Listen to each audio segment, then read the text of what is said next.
أعوذ بالله من الشيطان الرجيم. بسم الله الرحمن الرحيم. طه ما أنزلنا عليك القرآن لتشقى إلا تذكرة لمن يخشى تنزيلا ممن خلق الأرض والسماوات العلى الرحمن على العرش استوى له ما في السماوات وما في الأرض وما بينهما وما تحت الثرى وإن تجهر بالقول فإنه يعلم السر وأخفى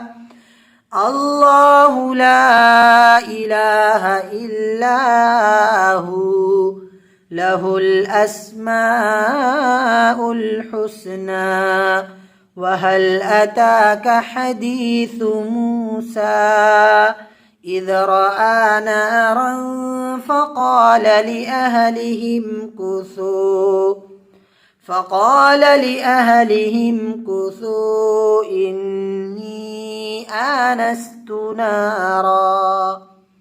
إني آنست نارا لعلي آتيكم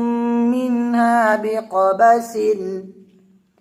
بقبس أو أجد على النار هدى فلما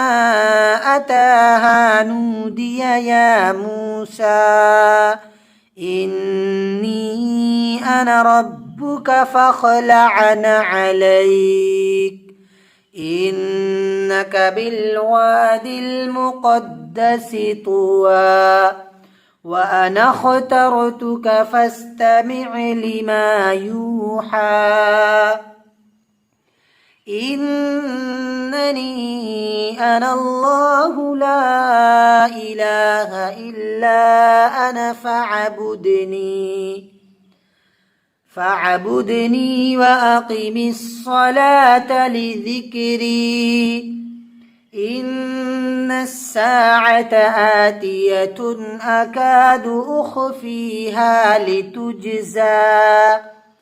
لتجزى كل نفس بما تسعى فلا يصدنك عنها من لا يؤمن بها واتبع هواه فتردى وما تلك بيمينك يا موسى قال هي عصاي أتوكأ عليها وأهش بها على غنمي ولي فيها مآرب أخرى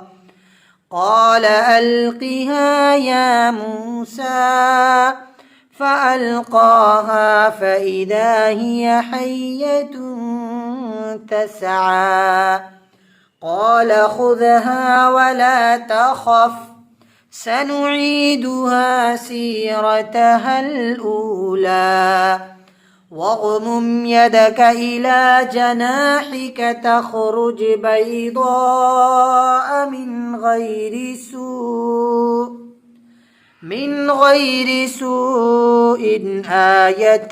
أخرى لنريك من آياتنا الكبرى اذهب إلى فرعون إنه طغى صدق الله العظيم.